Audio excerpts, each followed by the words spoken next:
नमस्कार दोस्तों, स्वागत है आपका मेरे चैनल स्टोरीज विद सिमरन में। आज की कहानी का शीर्षक है परिवार। सुधीर एक प्राइवेट कंपनी में काम करता था। वो बहुत ही मेहनती था। उसका एक 8 साल का बेटा था जिसका नाम देव था। सुधीर अपने काम में बहुत बिजी रहता था। वो घर जाकर भी अपने ऑफिस के काम ही करता रहता था। कभी अपने परिवार, अपने बेटे को समय नहीं देता था। उसकी पत्नी ने उससे कई बार इस बात पर चर्चा की थी, लेकिन सुधीर यह कहकर इस बात को टाल दिया करता था कि वो इतनी मेहनत भी तो अपने परिवार के लिए ही करता है। वो सुबह घर से निकलता और रात को घर आते आते उसे बहुत देर हो जाती। उसका बेटा हमेशा अपने पिता के साथ खेलने के लिए तरसता रहता। यहाँ तक कि वो छुट्टी के दिन भी कभी मीटिंग में तो कभी घर के काम से बाहर ही रहता, और जो थोड़ा बहुत समय घर पर रहता तो आराम करता। एक बार शाम का समय था।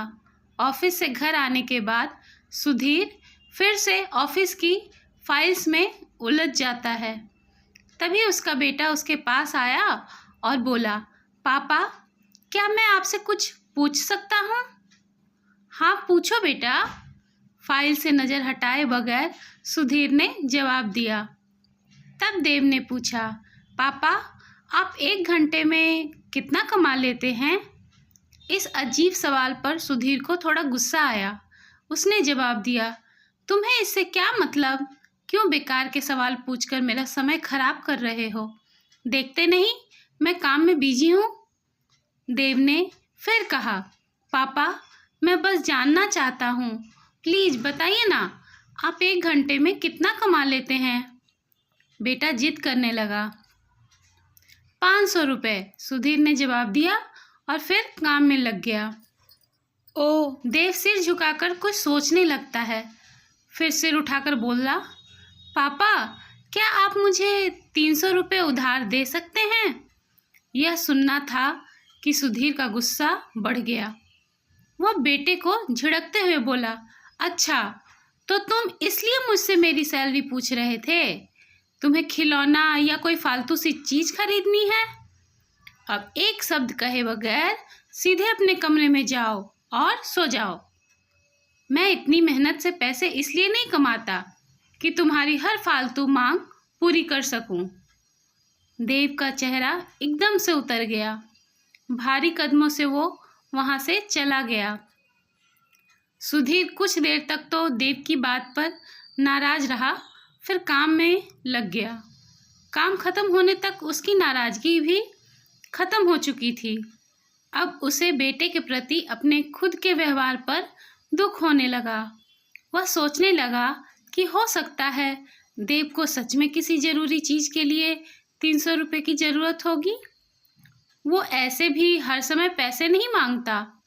वह देव के कमरे में गया और वहाँ देखा तो देव बिस्तर पर लेटा हुआ था। तब सुधीर ने प्यार से पूछा, देव, सो गए क्या? देव तुरंत उठकर बैठ गया और बोला, नहीं पापा, मैं जागा हुआ हूँ। सुधीर देव के पास बैठते हुए बोला, बेटा, मैं काम की वजह से परेशान था और मेरा काम का गुस्सा तुम पर निकल गया। मुझे तुम पर गुस्सा नहीं करना चाहिए था। ये लो 300 रुपये, जो उस समय तुम मुझसे मांग रहे थे। थैंक यू पापा, देव ने चहकते हुए कहा। सुधीर उससे पूछने ही वाला था कि उसने देखा देव ने 300 रुपये एक तरफ रखे और अपने तकिए के नीचे दबे हुए कुछ नोट निकाले और उन्हें गिनने लगा। यह देख सुधीर को फिर से गुस्सा आने लगा। वह गुस्से में बोला, जब तुम्हारे पास पहले से ही पैसे थे तो तुम मुझसे और पैसे क्यों मांग रहे थे? देव ने मासूमियत से जवाब दिया, क्योंकि मेरे पास पूरे पैसे नहीं थे पापा, लेकिन अब हो गए हैं। पापा, ये लीजिए 500 रुपये। क्या मैं इससे आपका 1 घंटा खरीद सकता हूँ? प्लीज़ पापा, कल आप घर जल्दी आ जाना। मैं आपके साथ डिनर करना चाहता हूँ, आपके साथ खेलना चाहता हूँ। देव की बात सुनकर सुधीर अवाक रह गया।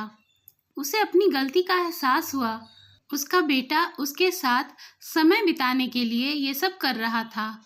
उसे बहुत बुरा लग रहा था। उसकी आंखों में आंसू आ गए और उसने अपने बेटे को गले से लगाया और कहा, देव, आज से मैं तुम्हारे साथ हर वो चीज़ करूँगा जो तुम चाहते हो। तुम्हारे साथ खेलूँगा भी और अब से हम डिनर भी साथ में करेंगे। ये मेरा वादा है। ये सुनकर देव खुशी से उछलने लगा और पापा से कहने लगा, थैंक यू पापा, और अपने पापा के गले से लग गया, मानो जैसे उसकी सबसे बड़ी इच्छा पूरी हो गई हो। दोस्तों, हम पैसे कमाने की जद्दोजहद में इतने ज़्यादा व्यस्त हो जाते हैं कि हमारा परिवार पीछे छूट जाता है। हमारे पास अपने परिवार और प्रियजनों के साथ बिताने के लिए समय ही नहीं होता। समय धीरे धीरे हमारे हाथ से फिसलता चला जाता है और बीता हुआ समय कभी वापस नहीं आएगा। इसलिए अपने परिवार को महत्व दें, उनके साथ समय ज़रूर बिताएं। तो दोस्तों, आपको ये कहानी कैसी लगी ये कमेंट में ज़रूर बताइएगा। अगर आपको ये कहानी अच्छी लगी हो तो इस वीडियो को लाइक और शेयर करें। ऐसी ही कहानियाँ सुनने के लिए मेरे चैनल को सब्सक्राइब ज़रूर करें। बहुत बहुत धन्यवाद।